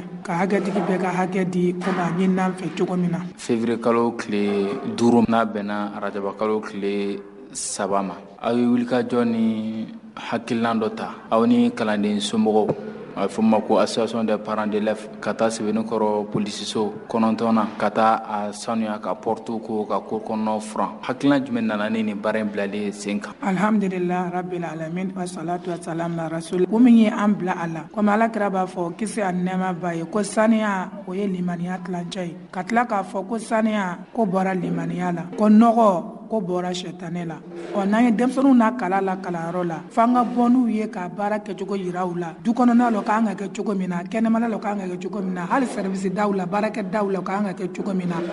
an bɔra n'u ye o de kama ka taga foroba yɔrɔ ye n'o ye polisiw ka yɔrɔ ye ka taga saniya n'o ye 9e ye o de ye an bila kɛli la Alakira ka kumakan kisi ani nɛɛma b'a ye. I bɛ se k'a fɔ an ɲɛna nin baara in an b'a dɔn ka bɔ yan nɔ ka taa yen ka kala ka baarakɛminɛnw san a tɛ taa musaka kɔ a musakaw sɔrɔla cogo di? An yɛrɛ de y'a bɔ an yɛrɛ kunna ka taa nin kɛ lillahi Alahu Taala jati kama yomani ma Ala bɛ an sara ni a ye inshallah an y'a k'o de kama nka n'an ye maa sɔrɔ minnu bɛ se k'an dɛmɛ ni a baarakɛminɛnw ye o n'a ɲɔgɔnna caman komi an tɛna dan nin kelen ma an bɛna taa yɔrɔ wɛrɛw la o kɔni o bɛ diya an ye inshallah. Kalanyɔrɔ direction ani parents d'élèves ka ɲɛmɔgɔw olu de fara ɲɔgɔn kan ka nin baara in kɛ. Nin y'a siɲɛ fɔlɔ ye walima aw delila ka nin baara ɲɔgɔnna kɛ? Alhamdulillah nin y'an siɲɛ fɔlɔ ye o de la an sera arajo mɔgɔw ma ani télévision mɔgɔw u k'an dɛmɛ ni baara in ye. Yara a ye nimisiwasa sɔrɔ baara in kɛli la? Alhamdulillah rabbil alamin an ye nimisiwasa sɔrɔ sabula an ye yɔrɔ sɔrɔ cogo min na n'an y'u saniya an y'a saniya olu yɛrɛ nisɔndiyara alhamdulillah an yɛrɛ nisɔndiyara sabula kuru kɔnɔna saniyara garçon kɔrɔlaw olu bɛɛ saniyara ɲɛgɛn kɔnɔlaw a ye an ma tɔ to a si la an y'a bɛɛ de saniya hali kow a bɛɛ de jɔsira ka saniya k'a jɛ silamɛ ka saniya i dusukun na i ŋaniya saniya ka taa Ala ma k'i saniya ni tawhidi ye ka farikolo ka saniya dɔnfini ka saniya baarakɛyɔrɔ bɛɛ lajɛlen ka saniya o de ye silamɛya. I ka wuli ka laban jumɛn ye? An ka wuli ka jɔ ye min ye ka a lase bɛɛ lajɛlen ma bɛɛ lajɛlen ka wuli ka saniya kɛ ka nin n'a ɲɔgɔnnaw caya jamana kɔrɔ n'o kɛra yɔrɔ tɛ yen yɔrɔ min n'o nɔgɔlen bɛna to hali yɔrɔ minnu bɛ yen nɔ n'olu ye kɛnɛlankolon ye se k'an ka k'an ma k'a bɛɛ saniya sabula ni fiɲɛ cira gɔngɔn min na don ka na e ka yɔrɔ saniyalen na ka muraw ni bana wɛrɛw ta k'a lase an ma. N'i ye jamana in yɛrɛ lajɛ an ka bana fanba tila bɛɛ ye nɔgɔ ye ni saniya cayara an bɛ caman don ordonnance la dɔ bɛ bɔ o la Ala ka ɲa ka d'an ma. Sera ɲininkali laban na munna aw ye polisiso kɛrɛnkɛrɛn munna aw ma a daminɛ yɔrɔ la munna aw taara daminɛ polisiso la? Alhamdulillah o kɛra garisɛgɛ ko de ye an fɔlɔla yen de la ka taa daminɛ yen na o la n'an bɔra an bɛ se yɔrɔ caman a diyara u yɛrɛ ye kosɛbɛ u ko nin y'a siɲɛ fɔlɔ ye mɔgɔ ka se olu ma k'i bɛ taa ka taa ni ɲɔgɔn kɛ sabula k'olu bɛ mɔgɔw ye kuma mɔgɔw kungotɔ de bɛ se olu ma mɔgɔw janyabagatɔ ka wuli ka se olu ma ko man teli dɛ a kɛra garisɛgɛ de ye n'an wulila ka se olu ma an b'a ɲini Ala fɛ Ala ka si ni kɛnɛya Ala k'o di an ma Ala ka barika don kalanyɔrɔ la kɛrɛnkɛrɛnnenya kalanyɔrɔ public ou privé Ala ka barika don a bɛɛ la ka kalanden ɲumanw sɔrɔ minnu bɛ se ka na jamana in kɛ kadiribaw ye jamanaw kɔnɔ don min tɛ bi ye u k'u ka diinɛ dɔn ka tila k'u jamana baara kɛcogo ɲuman k'o dɔn fɛn min ye suruguyurugu ni fɛnw ye u k'u senbɔ bɛɛ lajɛlen na ka diinɛ y'a ɲini fɛ cogo min na ka jamana baara u ka baara ni o cogo ye Ala ka ɲa ka d'an ma. Awɔ ne tɔgɔ ye Seyida Tabara Kamara kalanyɔrɔ ye Markazu Asiya Sɛbɛnnikɔrɔ Kayirabugu sugu kɛrɛfɛ Bagayogo ka misiri kɛrɛfɛ an bɛ yen nɔ o de y'an ka yɔrɔ ye. Chérie ya macaroni ka di dɛ. Ni macaroni lakika ye pasta roma ye alikama mugu gɛrɛgɛrɛ ye min bɛ dilan an yɛrɛ fɛ Mali la yan Kapal SA fɛ macaroni pasta roma a ye ɲɛna cɛ ka ɲi wa a dundala ka di pasta roma a sugu ka ca yaasa bɛɛ ka ni dingɛ sugandi escargot fusilli spaghetti vermicelle ani bayani a bɛ sɔrɔ butikiw alimentation supermarché sugu Mali fan bɛɛ n'aw mago b'a caman san ta la aw ka se goloni na u jabala bala wala a bɛ weleli kɛ 20 21 65 30 20 21 65 30. Pasta Roma, Anandan Kadi, a nama kɛrɛfɛ tɛ. Awɔ, Pastoroma nantan ka di, a nama kɛrɛfɛ tɛ. Ayo naumana ko naumana nyeta jama ko do naumana. Abdou Ouattara y'a fɔ ko bi yɛrɛ kunnafoni bɛ ka kɛ ka faso dɛmɛ. Alamisa don Mohamed Ali Bachili kosɛbɛ a ye kunnafoni dilaw wele minnu b'a sɛbɛn minnu bɛ kuma minnu b'a a filmer a ka so da yɛrɛ la so da la tabarikala ne yɛrɛ tun bɛ kɛnɛ kan o ɲɛna y'a faamu a ye kumakan minnu sɔrɔ k'a fɔ k'a bɛ ninnu dɛmɛ faso ko de don mɔgɔ ko tɛ an ka fara ɲɔgɔn kan an ka Bachili lamɛn o ni y'a ta ko fɔlɔ ye kosɛbɛ an ka jamanadenw ka an ka bi kuma faamu boliba dɔ kɛra yan janvier kalo tile 14 a kɛra Mali yɔrɔ bɛɛ la a ye maliyɛnw sɔrɔ yɔrɔ yɔrɔ diɲɛ kɔnɔ u bɔra k'a yira ko Mali ye jamana kelen ye n'i bɔra kɔfɛ de k'i b'i ɲɛsin Mali la hali ni ɲɔgɔn faga de b'an cɛ an ka jamana kɔnɔ i b'a sɔrɔ o don an bɛɛ y'an tɛgɛ di ɲɔgɔn ma i tɛ se kelen ma ka kelen to bɔli in kun kɛr'o ye maa caman bolo a ma kɛ k'an bɔra ka dɔ dɛmɛ o ka fanga kama a ma kɛ k'an bɔra ka dɔ dɛmɛ a tɔgɔ kama a ma kɛ k'an bɔra ka dɔ dɛmɛ a kunkilenna kama an bɔra k'an tɛgɛ di ɲɔgɔn ma maa tɛ se an ka jamana ma hali kɛlɛ o kɛlɛ bɛ an b'o bila o don an bɛ bɔ k'a yira kɔfɛmɔgɔw la ko Mali ye jamana kelen ye an bɔra ni o hakilina ye halisa an ni kɔfɛmɔgɔw ka kuma mana na o hakilina ka to an na an boli ta bali an ni ɲɔgɔn cɛ n'an sigira an ni ɲɔgɔn cɛ k'an ka ɲɔgɔn ɲɛ lajɛ ka tiɲɛ fɔ ɲɔgɔn ye ni mun tɛ bɛn an k'a fɔ tiɲɛ kan ni mun bɛ bɛn an k'a fɔ tiɲɛ kan mun ye Mali sɛgɛn k'a ta Modibo tile la k'a se bi la politique ye fɛn o fɛn fɔ ko ka mara bila o sira kɔnɔ olu bɛɛ kɛra Mali la o ni partiw do o créera ni élection do o kɛra ni présidentsigi do o kɛra ni député tɔmɔ do o kɛra ni maire ta do o bɛɛ kɛra o de ye politique sira ye ka se ka jamana mara a bɛ fɔ o ma démocratie nka an y'an teriya k'a fɔ démocratie et état de droit ko sariya jamana o yɔrɔ de ngalon b'an kɔ o de gɛlɛya b'an kɔ o de tɔɔrɔ b'an kɔ kabini Modibo Keyita fo k'a bila an bɛ don min na i ko bi an ka jamana ma kɛ sariya jamana ye tile kelen ni mun bɛ fanga la o sago bɛ kɛ o don n'i bɛ fanga la i ka kuma bɛ kɛ tiɲɛ ye n'i ye tiɲɛ fɔ n'i tɛ fanga la i ka kuma bɛ kɛ ngalon ye i bɛ nini an ka jamana b'o de kɔnɔ an siranna tiɲɛ ɲɛ ka ba tiɲɛ ma sariya bɛ tiɲɛ de ko fɔ sariya bɔra jamana kɔnɔ dɔɔni dɔɔni sariya tɛ yen tugun yɛrɛ sagokɛ de bɛ yen ni ne Bachili y'o fɔ dɔw b'a fɔ u bɛ plainte kɛ n kan u bɛ se k'a kɛ mais o de ye ne hakilina ye Mali sariya ko la n b'a fɔ hali sini kɛlɛ tɛ n'an ma segin sariya kɔnɔ hali san 100 don o don coup d'état ni mankanw bɛ wuli an cɛ parce que mɔgɔ b'i ka hakɛ de ɲini i ka diɲɛlatigɛ kɔnɔ i ka hakɛ jɔn b'a kɔlɔsi ni sariya tɛ ni sariya tɛ se ka maaw ka hakɛ kɔlɔsi o tuma jurumu bɛ caya dɛ dusukasi bɛ caya dɛ dusukasi laban bɛ na ni mun ye a bɛ na ni muruti ni ban ye o de don il est temps k'an k'o fɔ donc état de droit t'an fɛ yan donc n'an bɔra k'a fɔ an bɛ maaw kɔ an bɛ gouvernement kɔ an bɛ Mali kɔ gouvernement in natuma u tun ye an hakili sigi sariya ko la u tun wulila dossier baw nɔfɛ a kumaw sumayara kojugu transition in tun ka kan ka taa ni sariya bolo ye état de droit k'a ɲaɲini Mali kɔnɔ a tun bɛ fɔ ko jugew sara ka dɔgɔ a fɔra wari caman faraliw sara kan président ko k'u k'i hakili to état de droit la ko ni état de droit tɛ k'a tɛ marché dɛ mais halisa président ka continuer k'a fɔ puisque an minnu bɛ baara la comme avocat an ɲɛ b'a la dɛ foyi tɛ ka marché il vaut mieux k'an ka tiɲɛ fɔ sini ni n taara tribunal la juge caman tɛ n fo c'est pas grave o tɛ baasi ye mais n'an ma tiɲɛ fɔ jamana in kɔnɔ a tɛ marché koyi olu ni anw si nafa t'o la n'a ma marché olu ni anw si nafa t'o la donc an b'a fɔ olu de ye critique tɛ mais u k'i jija a ka marché an k'an sago sɔrɔ a la tant que état de droit ma sigi a tɛ bɛn CEDEAO ye Mali ɲangi CEDEAO ko Mali ma k'u y'u ka frontières datugu k'u tɛna an bara avion tɛ bɔ u bara ka na an bara u bɛ sira tigɛ an ka marchandises la u ka marchandise tɛna an ta tɛ t'u bara hali u donna an ka wariko la k'an ka wariw siraw lajɔ u ye Faransi ka dɛmɛ sɔrɔ o kɔnɔna la ka se ka faamuya sɔrɔ CEDEAO la fo maliyɛnw k'a kɔrɔ fɔ i bɛ CEDEAO fɔ maliyɛn 100,000 ye a tɔgɔ kɔni u b'a dɔn mais mun de don a yɛrɛ sigira cogo di a sigira mun kama mun y'a sariya ye ni o de b'a kɛ a ka kumakan bɛ batu ou bien a tɛ batu CEDEAO ni a sigira tɔn fɔlɔ mun nɔ la o tɔn in ma ci o mais a nafa banna a bilara a yɛrɛ ma a sigira o ye CEAO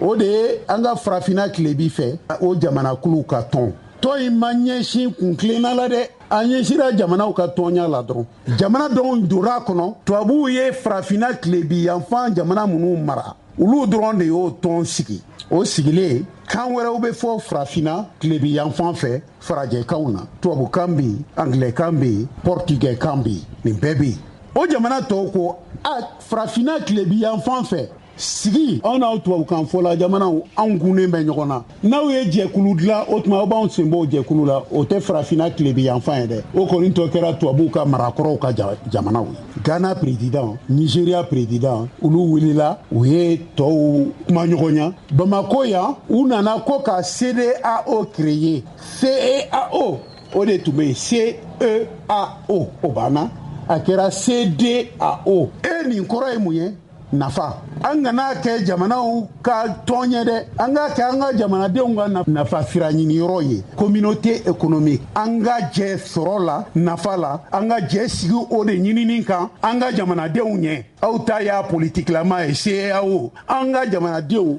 hali ni politikiw tɛ kelen ye u ka yiriwali kɔni nɔrɔlen bɛ ɲɔgɔn na u ka sɔrɔw ɲɔgɔnlen bɛ ɲɔgɔn na donc an ka sira labila u ka se ka sɔrɔ kɛ o kɔnɔna na sigiɲɔgɔnya kɔnɔ an ka sira labila u ka se u yɛrɛ damaw ka taama ka sɔrɔ ɲini u ka sɔrɔw ka se ɲɔgɔn ma u ka wuli ka sira taamaw kɛ ka se ka sɔrɔ sɔrɔ donc tɔn in a mana sigi politique kan dɛ a sigira ko ka jamanaw sɔgɔ ɲɔgɔn na u kana se ka fara ɲɔgɔn na a jamanadenw bɛɛ ka wuli k'u ka sɔrɔw ɲini cogo kelen na jamana in bɛɛ kɔnɔna na jamana frontière kana kɛ baliko ye u ma u yɛrɛ ka taama kɔnɔ frontières kan'u sɛgɛ n'u bɛ wuli ka taa visa kow ni fɛnw u ka n'u ka jamana carte d'identité ta dɔrɔn i ka taa n'a ye Lomé i ka taa n'a ye Abidjan fo i kana y'a la hali visa kana ɲini a la CEDEAO sigir'o de kan ko frontières kana datugu an ka jamanaw ni ɲɔgɔn cɛ a sigir'o de kan dɛ o de y'a laada fɔlɔ ye o de y'a sigi kun fɔlɔ ye n'i ka tɔn sigi ko frontière kana datugu jamana si ka n'i ka frontière datugu i ni jamana wɛrɛ cɛ e ni ala cɛ n'i ye tɔn sigi o kan e bɛ se o tɔn kelen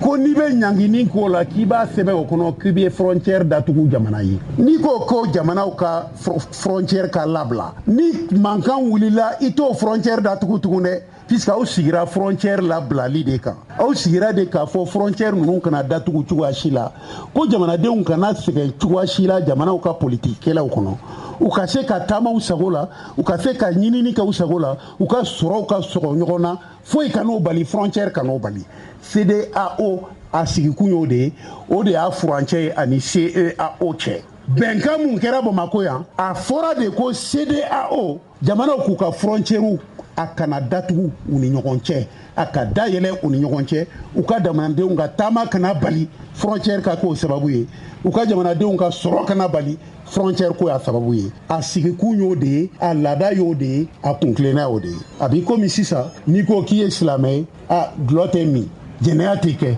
i bɛ sariyaw k'a la CEDEAO fana sariya ye nin de ye est ce que i bɛ se k'a fɔ ko ni nin sariya ye nin ye i bɛ se k'a fɔ silamɛya sariya ye nin ye k'i bɛ taa dulɔ min ka taa misiri la est ce que CEDEAO bɛ se k'a fɔ an sigikun ye de frontières kana datugu maintenant ni mun kɛlɛla an bɛ frontière datugu donc u yɛrɛ ka sariya kɔnɔ u ye ɲangini minnu k'a la frontière datugu t'a la kuma t'a la a ma sɛbɛn a kɔnɔ a t'a yɔrɔ si u ye sariya dɔ ta Dakar décembre kalo o tile 21 san 2000 ni san 1 u ye ɲanginiw kɛ o de kɔnɔ o sariya kolo 45 sanction 3 de b'a kɔnɔ ko n'i y'u ka sariya sɔsɔ n'i ka jamanadenw b'a fɛ ka poste dɔ ɲini ko ONU la i ko diɲɛ tɔnbaw la ko CEDEAO jamana tɔw t'i ka jamana dɛmɛ k'o di i ka jamanadenw ma u y'o de k'a la u y'a k'a la fana k'a fɔ fana n'u b'i ɲangi u b'u ban u ka tɔnsigi tɛ kɛ i yɛrɛ ka jamana la tugun u t'i ka candidat supporter olu tɛ n'u ka tɔnsigi kɛ i ka jamana la i ka jamanadenw b'u ka tɔn bolofara fɛn o fɛn kɔnɔ u b'u labɔ yen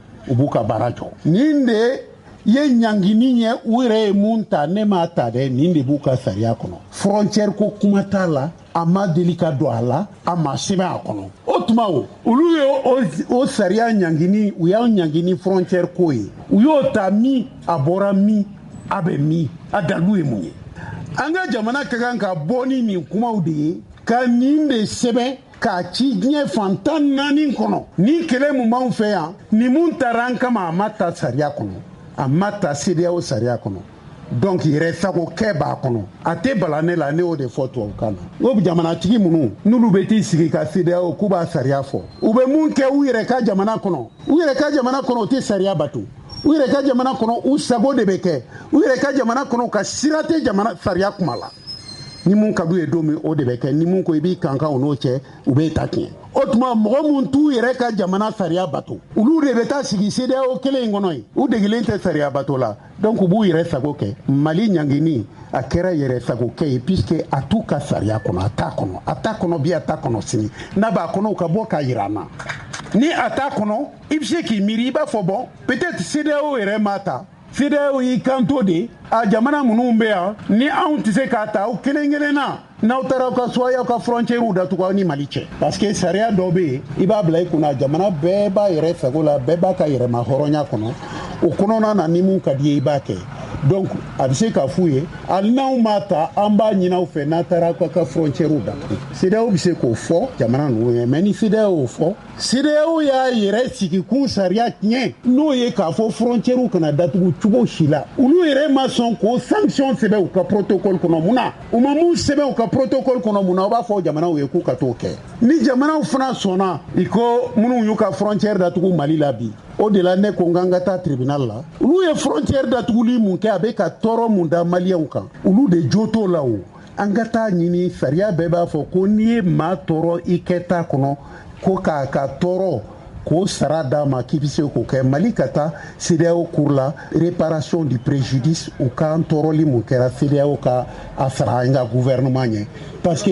jamanaw de y'anw sɔsɔ jamana tɔw de ye CEDEAO sɔsɔ Mali ma CEDEAO sɔsɔ hali sini Mali ma sariya sɔsɔ hali sini minnu ka frontière datugu u kelen kelenna b'a dɔn k'o tɛ CEDEAO sariya kɔnɔ u kelen kelenna b'a dɔn k'u ni Mali cɛ bɛnkan mun b'an cɛ jamana ni jamana o t'a kɔnɔ donc n'u ka frontière datugu olu de ye sariya sɔsɔ n'i ye sariya sɔsɔ ka mɔgɔ tɔɔrɔ hali n'i taara tribunal la a bɛ fɔ ko i tɔɔrɔla i bɛ joli ɲini an fana bɛ taa dɔ ɲini kɛ an bɛ taa ɲini an b'a ɲini CEDEAO bolo an b'a ɲini UEMOA bolo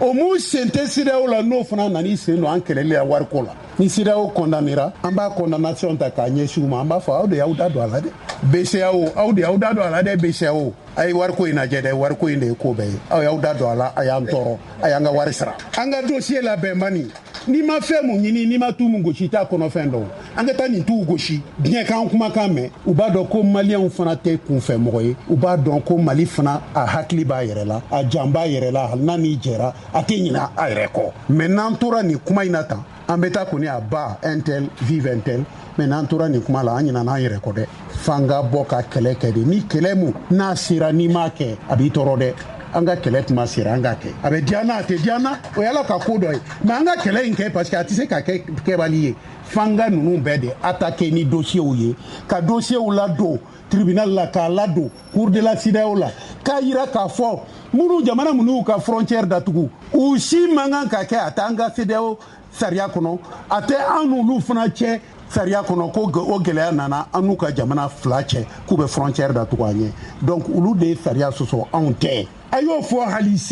hali sini jamana tɔw de ye sariya sɔsɔ CEDEAO kɔnɔ Mali ma sɔsɔ Mali bɛ se k'a yɔrɔ dɔ sɔsɔ a fɔra ko coup d'état kana kɛ ni coup d'état kɛra o bɛ yen mais a ma fɔ k'a sanction ye nin ye dɛ nin t'a sanction nin tɛ an tɛ maa dɛmɛla ni nin kumaw ye dɛ an b'an ka jamana de dɛmɛ k'a yira an ka jamana an b'an yɛrɛ dɔn an bolo b'an yɛrɛ kɔrɔ an hakili b'an yɛrɛ la an t'an yɛrɛ labila maa ka sariya bolicogo jugu kɔnɔ k'an tɛ kuma f'an ka kuma de f'an ka yira ni jamana tɔw la k'a fɔ an fana ye jamana mun ye an hakili b'an yɛrɛ la donc n'i y'o ko lajɛ a bɛ fɛn dɔ ko fɔ a bɛ fɛn dɔ ko fɔ n'i y'a ko lajɛ i b'a ye k'a fɔ jamanaw minɛcogo tɛ kelen ye nin ko in kɔnɔ dɛ a bɛ fɔ CEDEAO sariya kɔnɔ ko maa si tɛ se k'i to i ka fanga kɔnɔ k'i ka fanga sariyaba yɛlɛma e ka mandat bannen pour que i ka se ka mandat kura sɔrɔ k'o kana kɛ jamana dɔw y'a kɛ munna an t'u tɔgɔ fɔ Côte d'Ivoire y'a kɛ Togo delila k'a kɛ La Guinée y'a kɛ o mɔgɔw ma wele CEDEAO la hali tile kelen k'a fɔ sariya sɛbɛnnen filɛ aw y'a sɔsɔ sariya mun sɛbɛnna n'o sɔsɔra o kuma ma fɔ mun ma sɛbɛn o nana boli anw kan a bɛ fɔ ko mun ka girin sariya tɛ s'o ma dɛ a ma kɛ an ka jamanaw kɔnɔna ye donc jamana minnu ɲɛna k'u ka girin CEDEAO kɔnɔ olu b'u sago kɛ fɛn tɛ k'u la n'o tɛ ne ye nin fɔ an bɛ IBK kɛlɛ tuma min ngo minnu bɛ mandat sabanan ɲini olu da man kan ka don Maliko la n y'a fɔ dɛ n y'a fɔ Alpha Condé bɛ fanga la n y'a fɔ Alassane bɛ fanga ɲini na n y'a f'u ye wa hali bi o de bɛ sariya in kɔnɔ a fɔli man d'u ye a man di olu ka jamanadenw dɔw ye k'an bɛ se u ka faamaw ma an ma se u ka faamaw ma an sera kɛtaw de ma mun kɛra an b'o de fɔ an b'o de ɲɛsin sariya la an bɛ kuma ka kumaw ɲɛsin sariya de la an kan tɛ mɔgɔ ma mais ni mun kɛra an bɛ kuma ɲɛsin la ni e de y'a kɛ i b'i yɛrɛ y'a kɔnɔ n'i m'a kɛ fana c'est pareil an b'a fɛ ka nin yɔrɔ fɔ ka jɛya nɔgɔ ka bɔ a la birifini tɛ biri an kun na bara tɛ don an da la CEDEAO k'o dɔn an bɛ kuma Mali la kun wa an tɛ manamanakan fɔ la an b'olu wele sɛbɛkan de la u kana an jaabi sɛbɛ la n'u ye nin mun kɛ ni sɛbɛ don ni sɛbɛ tɛ ko CEDEAO ka bɔ ka kuma k'u ka administrateur François Brou a ka bɔ ka kuma le président Nana Akufo-Addo a ka bɔ ka kuma kɛ ni Mali ye nkalon de tigɛ a k'a fɔ jaabiw b'an bolo sɛbɛnni bɛ yen an k'a fɔ an ma foyi kɛ k'a ye ka bin an kan an b'o de kɔnɔ CEDEAO sariyaso a bɛ CEDEAO sariya bɛɛ kɔnɔ n ye texte min fɔ sisan u ye sariya mun ta Dakar le 21 décembre 2001 ko ni fɛn o fɛn kɛra CEDEAO ni jamanaw cɛ ni fɛn o fɛn bolila jamana dɔ kan n'a ma bɛn i ma k'i bɛ taa ou bien ni fɛn o fɛn bolila CEDEAO jamanaden dɔ kan n'a ma bɛn i ma i ka jamana kɔnɔ k'i bɛ se ka taa CEDEAO sariyaso la u bɛ tiɲɛ fɔ wa n'u ye kiiri tigɛ kan mun kan jamana man kan ka ban CEDEAO kɔnɔ k'u ka kiiri tigɛ kan bato o de b'a kɔnɔ Côte d'Ivoire élection laban na u ko Guillaume Soro tɛ kɛ candidat ye Guillaume Soro a taara CEDEAO sariyaso la Abuja a ko n ka jamana b'a fɛ k'i ban ko n tɛ kɛ candidat ye an dun ka sariyaw la tant que kaso dalen tɛ n kan tant que n ma nɔ minɛ ka taa n bila n tɛ kaso la fɔlɔ foyi ma ne kiiri k'a fɔ ne nɔ bɛ nin na ni n ko n bɛ n présenté u man kan ka ban u dun bannen filɛ ko n tɛ kɛ candidat ye CEDEAO sariyaso ye kiiri tigɛ u ko Côte d'Ivoire i jo t'a la an bɛɛ bɛnna la k'o kana kɛ an ka jamanaw kɔnɔ o tuma Guillaume bila a k'a ka candidature don wajibi don droit b'a bolo a ka kɛ candidat ye o kuma jaabi mun taara fɔ Côte d'Ivoire ye Côte d'Ivoire ko an tɛ bi an tɛ sini ni CEDEAO y'o de fɔ o tuma anw yɛrɛ t'a ka sariya bato tugun mɔgɔ minnu ko CEDEAO ma an t'i ka kiirikan bato an t'i ka sariya bato olu bɛ taa wele ka sigi k'u kana Mali janki kuma ka ca dɛ a b'i komi n'i ye zon wele k'a ka taa fɛntigi kiri o kiri bɛ diya dɛ puisque a bɛ dommage intérêt ɲini a b'a fɔ i ka da sɔgɔ tile la ne mɛnna ka sɔrɔ n ma se k'i ka da yɛlɛ